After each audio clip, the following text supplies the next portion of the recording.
హర మహాదేవ శంభో శంకర. మన పురాణాల్లో అండి ఒక్కొక్కరిని ఒక్కో గుణానికి ప్రతీకగా మనకి చెప్తారండి. దానానికి కర్ణుణ్ణి శివచక్రవర్తిని, ధైర్యానికి భీముణ్ణి, ఇలా స్నేహానికి కుచేలుణ్ణి కృష్ణుణ్ణి, ధర్మానికి ధర్మరాజుని. ఆ కోవలోనే గట్టి ప్రయత్నం చేసి సంకల్పాన్ని విడవకుండా సాధించే వరకు ప్రయత్నం చేసేవాళ్ళని భగీరథుడితోటి పోలుస్తారండి. ఆ భగీరథ మహారాజు వల్లే మనకి వేల మందికి జీవనాధారమైన జీవగంగ లభించిందండి. ఆ గంగమ్మ ఎలా వచ్చిందో భగీరథుడి ప్రయత్నం ఏంటో తెలుసుకుందామా అండి? మరి చెప్తానండి. భగీరథుడు భారతీయ పురాణాలలో గొప్ప రాజండి. ఆయన పేరు వినగానే భగీరథ ప్రయత్నం అనే మాటే స్ఫురణకు వస్తుంది. అంటే చాలా కష్టపడి సాధించిన పని అని అర్థమన్నమాట అండి. అయోధ్యను పాలిస్తున్న సగర చక్రవర్తి గొప్ప రాజు, ధర్మపరుడు, పరాక్రమశాలినండి. అయితే ఆయన దర్పానికి గుర్తుగా అశ్వమేధ యాగం చేయాలని యాగగుర్రాన్ని దేశమంతా విడిచిపెట్టారు. ఒకరోజు యాగగుర్రం అకస్మాత్తుగా కనిపించకుండా పోయింది. అంటే ఇంద్రుడి సంగతి తెలిసిందే కదండి. ఇంద్రుడు దాన్ని బంధించి కపిల మహర్షి ఆశ్రమం దగ్గర వదిలేస్తాడు. సగరుని 60,000 మంది కుమారులు భూమంతా వెతికారు. చివరకు కపిల మహర్షి ఆశ్రమంలో ఆ గుర్రాన్ని చూశారు. కోపంతో వారు మహర్షిని దొంగ అని అనుకున్నారు. ఈ మునియే గుర్రాన్ని దాచాడన్నారు. జ్ఞానంలో ఉన్న మహర్షి కళ్ళు తెరిచి ఆ కోపాగ్నిలో సగరపుత్రులందరూ భస్మైపోయారు. సగర వంశం దుఃఖంలో మునిగిపోయింది. మహర్షులు చెప్పారు, స్వర్ణగంగ భూమికి వచ్చి వారి అస్థికలపై ప్రవహిస్తేనే వారికి మోక్షం లభిస్తుంది. అది అసాధ్యమైన పని. కానీ వంశంలో జన్మించిన యువరాజు భగీరథుడు ముందుకొచ్చాడు. భగీరథుడు రాజ్య సుఖాలన్నీ వదిలేసి హిమాలయాలకు వెళ్ళాడు. రోజులు, నెలలు, సంవత్సరాలు ఎండలో, వానలో, మంచులో అతడు ఒక్క లక్ష్యంతోనే తపస్సు చేశాడు. నా పితృదేవతలకు మోక్షం కలగాలి. చివరకు బ్రహ్మదేవుడు ప్రత్యక్షమయ్యాడు. బ్రహ్మదేవుడు, భగీరథ, నీ భక్తి నన్ను కదిలించింది. నేను గంగమ్మను తెస్తాను, కానీ ఆమె ప్రవాహాన్ని ఎవరాపగలరు? భూమి నాశనం అవుతుంది అన్నాడు. భగీరథుడు ఆలోచించాడు. అప్పుడు అతడు పరమశివుని కోసం మరలా తపస్సు చేశాడు. వదలలేదు చూడండి, అదే భగీరథ ప్రయత్నం అండి. అప్పుడు పరమశివుడు ప్రత్యక్షమయ్యాడు. భగీరథ, నీ ప్రయత్నం మహత్తరమైనది. గంగను నా జటల్లో ఆపుతాను. గంగ ఆకాశం నుంచి ఉగ్ర రూపంతో దూకిందండి. శివుడు తన జటాజూటంలో ఆమెను బంధించాడు. తర్వాత మెల్లగా భూమిపైకి విడుదల చేశాడండి. భగీరథుడు ముందుకు నడుస్తూ ఉండగా గంగ అతన్ని అనుసరిస్తుంది. పర్వతాలు, అడవులు, గ్రామాలు దాటి ప్రవహించింది. చివరకు సగరపుత్రుల భస్మాన్ని తాకిందండి. వారికి మోక్షం కూడా లభించింది. ఆ రోజు నుంచి గంగ పవిత్ర నదిగా మారిందండి. అసాధ్యాన్ని సాధ్యం చేసిన భగీరథుని పట్టుదల చరిత్రలోనే నిలిచిపోయిందండి. అందుకే నేటికి గొప్ప కష్టంతో చేసిన పనిని భగీరథ ప్రయత్నం అంటారండి. చూసారా అండి? మరి అదేనండి, మనలో ఉన్న పట్టుదల దేన్ని కూడా అసాధ్యం చేయదండి, సాధ్యం అవుతుందండి. అందుకే పెద్దల కృషితో నాస్తి దుర్భిక్షం అన్నారు కదండి. ఇంకో విషయం తెలుసా అండి? మా చిన్నప్పుడు భర్త పోయిన స్త్రీని గంగా భాగీరథి సమానురాలైన అని సంబోధించేవారండి. అంటే గంగ అంత పవిత్రంగాను, భాగీరథుడు ఎంత ఓర్పుగాను ఉండి తన బిడ్డల్ని భర్త లేకపోయినా పెంచి పోషించి అత్తమామలకు సేవ చేసి కుటుంబానికి తలమానికంగా మసిలే స్త్రీ కనుక విధవైనప్పటికీ కూడా అలా సంబోధించేవారండి. ఇప్పుడు ఆ విలువలు ఎక్కడున్నాయండి? హాయ్, హలో, ఇవే కదండి పలకరింపులు.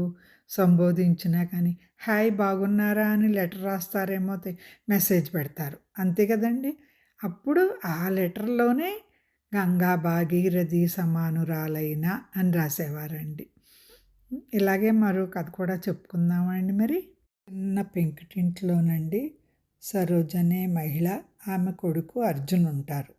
ఆమె రాత్రి 1 అయ్యిందండి ఆ రోజు. అయినా మిషన్ కుడుతూనే ఉందండి. అది కరెంట్ లేని ఇల్లు సుమండి. కిరోసిన్ దీపం వెలుతురులో, ఆ గుడ్డి వెలుతురులోనే కళ్ళల్లో నిద్ర కూరుకుపోతున్నా, చేతులు నొప్పులు పుడుతున్నా, రేపు అర్జున్కి కాలేజీ ఫీజు కట్టాలి అని కుడుతూనే ఉందండి. ఆమె భర్త పోయండి 5 ఏళ్ళు అయ్యిందండి.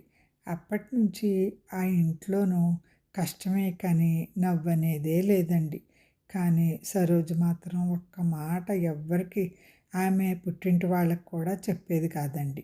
ఆవిడ జీవితం ఏంటంటే అండి, నేను పడ్డ కష్టాలు నా కొడుకు పడకూడదు, ఇదే ఒక లక్ష్యం అండి. అర్జున్ చాలా తెలివైనోడే అండి. చదువులో ఎప్పుడూ మొదటి క్లాస్లోనే ఉంటాడు. కానీ పేదరికం మట్టికి వాళ్ళని వెంటాడుతూనే ఉంటుంది కదండి. కాలేజీలో కొందరు అతని కొత్త చెప్పులు చూసి నవ్వేవారు. ఇవేనా నీ చెప్పులు, ఫీజైనా కట్టగలవా మరి అని ఎగతాళి చేసేవారండి. అర్జున్ నవ్వేవాడే కానీ రాత్రులు ఒంటరిగా ఏడ్చేవాడండి. అమ్మా ఇంక నేను చదవనమ్మా, కాలేజీకి వెళ్ళనమ్మా అన్నాడు. అంటే అదేంట్రా నాన్న అని ఒక్కసారిగా ఆగి మన పరిస్థితి చూసి, అందరూ నవ్వుతున్నారమ్మా, నాకేం భవిష్యత్తు ఉన్నట్లేదు అన్నాడు. ఆ మాటలు విన్న సరోజ కళ్ళల్లో గుర్రున నీళ్లు తిరిగినాయండి. కానీ తన బాధను దాచుకుని నెమ్మదిగా అల్మారాలో ఉంచి ఒక చిన్న డబ్బా తీసుకొచ్చింది. అంటే ఎప్పుడు కుడుతూనే ఉంటుంది కదండి. ఆ చిల్లర, పాత నోట్లు, వాటికి సాయం ఒక బంగారు ఉంగరం కూడా తీసి, అర్జున్ దీన్ని అమ్మేసి కాలేజీ ఫీజు కట్టరా అంది. ఇదేంటమ్మా అన్నాడు. అప్పుడు మీ నాన్న చివరిసారి నాకు ఇచ్చిన ఉంగరం రా, నిన్ను చదివించడానికి దీన్ని అమ్మేస్తాను అంది. అర్జున్ షాక్ అయ్యాడు. అమ్మా అది నాన్న గుర్తుగా ఉంచుకున్నావు కదమ్మా, సరోజ కన్నీళ్ళు తుడుచుకుని చెప్పింది. నీ భవిష్యత్తు కంటే నాకు ఏదీ గుర్తు కాదురా. ఆ రాత్రి అర్జున్ నిద్రపోలేకపోయాడు. తన కోసం అమ్మ ఎంత త్యాగం చేస్తోందో మొదటిసారికి పూర్తిగా అర్థమైంది. మరుసటి రోజు నుంచి అతను మారిపోయి నేను చదవను అనే మాటే అనలేదు. పగలు కాలేజీ, రాత్రి పార్ట్ టైం పని, మధ్యలో చదువు. నిద్ర లేకపోయినా ఆగలేదండి. ఎందుకంటే అతనికి ఇప్పుడు ఒక లక్ష్యం ఉంది. అమ్మ కళ్ళల్లో నేను గర్వం చూడాలి. ఏళ్ళు గడిచినాయండి. ఒక పెద్ద కంపెనీలో ఉద్యోగ ఇంటర్వ్యూ. చాలామందిలో ఇంగ్లీషు ఫ్లూయెంట్గా మాట్లాడుతున్నారు. బ్రాండెడ్ డ్రెస్సులు, ఖరీదైన వాచీలు. అర్జున్ మాత్రం సాధారణ షర్ట్లోనే వచ్చాడండి. ఇంటర్వ్యూ చివరిలో ఒక ప్రశ్న అడిగారండి.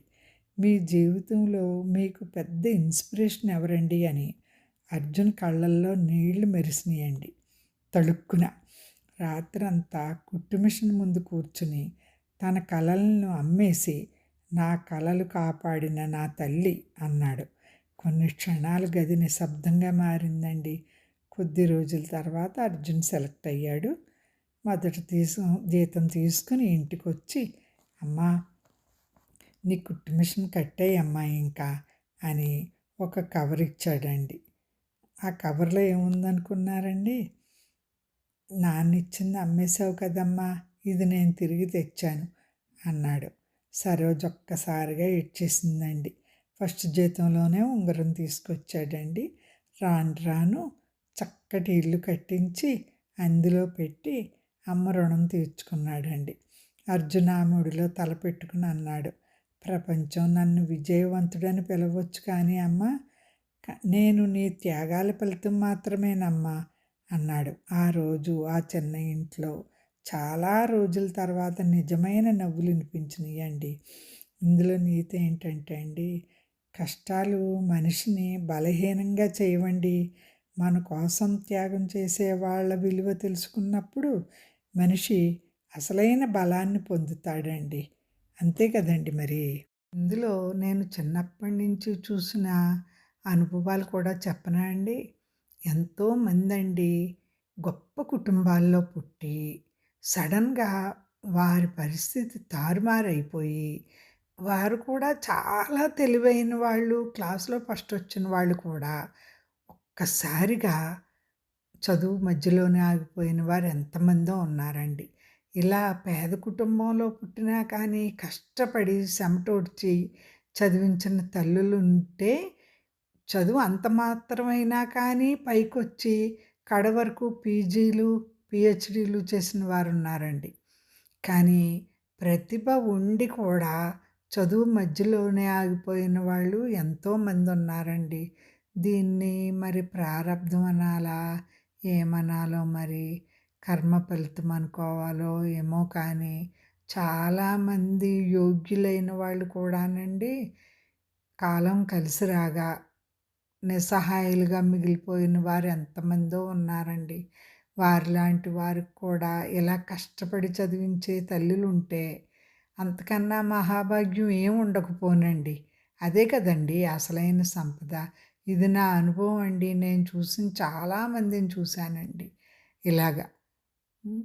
అందుకనే మన కర్మానుసారమే జరుగుద్దేమో అండి ఏదైనాను ప్రాప్తిని బట్టిని. అంతే కదండీ! నా వీడియోలు అందరూ చాలా బాగా చూస్తున్నారండి. కానీ సబ్స్క్రైబ్ చేసుకోవట్లేదు. ప్లీజ్ అండి నన్ను ప్రోత్సహించడానికైనా మీ ఇంటిలోని అమ్మమ్మ, అమ్మ అనుకుని నేను ఇలాగే కొనసాగాలంటే దయచేసి సబ్స్క్రైబ్ చేసుకోండమ్మా. చేసుకుంటారు కదా మరి నా విన్నపం ఆలకించి. బాయ్ అమ్మా. చివరిగా చిన్న సజెషన్ మర్చిపోయానమ్మా. మీరెవరైనా సరే ప్రతిభ ఉండి, చదువుకోవాలనే ఆసక్తి ఉండి, చదువుకోలేని పరిస్థితులు ఎదురైనప్పటికీ కూడా ఎలాగోలాగా కష్టపడి ఒక గురువుని పట్టుకుని, ఎందుకంటే నీతి, నిజాయితీ ఇంకా బతికే ఉన్నాయండి.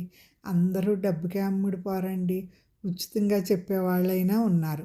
వారికి సేవ చేసైనా సరే మీ ఆశయాన్ని సాధించుకుని చదువుకున్నారంటే మీ ప్రతిభని వెలికి తీసి మళ్ళీ మీరు కూడా 10 మందికి ఆదర్శం అవుతారమ్మా. అందుకని అబ్బాయిలు, అమ్మాయిలు ఎవ్వరూ కూడా మీలో చదువుకోవాలనే కోరుకుంటే మట్టుకి దాన్ని మధ్యలో చిదిమేసుకోకండి. ప్లీజ్ నాన్న ఇదే నా విన్నపం. అందుకనే గురు బ్రహ్మ, గురు విష్ణు అంటారు కదా నాన్న. గురువు బ్రహ్మదేవుడిలా జ్ఞానాన్ని సృష్టిస్తాడు. విష్ణుమూర్తిలా మన జీవితాన్ని కాపాడతాడు. అందుకని శివుడిలా అజ్ఞానాన్ని నాశనం చేస్తాడు నాన్న. చదువు ఉంటేనే కదా ఈ విజ్ఞానం కలిగేది మనకి. గురువు ప్రత్యక్ష దైవ స్వరూపం అమ్మ. ఏదోలాగా ఒక గురువును పట్టుకుని మీకు స్తోమత ఉన్నా లేకపోయినా మీరు జ్ఞానాన్ని అంటే చదువనే జ్ఞానాన్ని సంపాదించండి. అది మీకు భుక్తిని, శక్తిని, ఐశ్వర్యాన్ని, అజ్ఞానాన్ని నుంచి తొలగించే దీపాన్ని అన్నీ ఆ చదివేనండి. చదువుకున్నవాడే ప్రపంచానికి జ్ఞానదీపికని వెలిగించగలుగుతాడు నాన్న. చదువు మీ ఇంటినే కాపాడదు, మీ చుట్టూ ఉన్న సంఘాన్ని కూడా కాపాడుతుంది. ఇది నా నమ్మకం, విశ్వాసం కూడా నాన్న. పాటిస్తారు కదా మరి. సరే నాన్న, మీరందరూ ఆచరిస్తారనే ఆశతోటి ఉన్నాను నేను. సరేనా?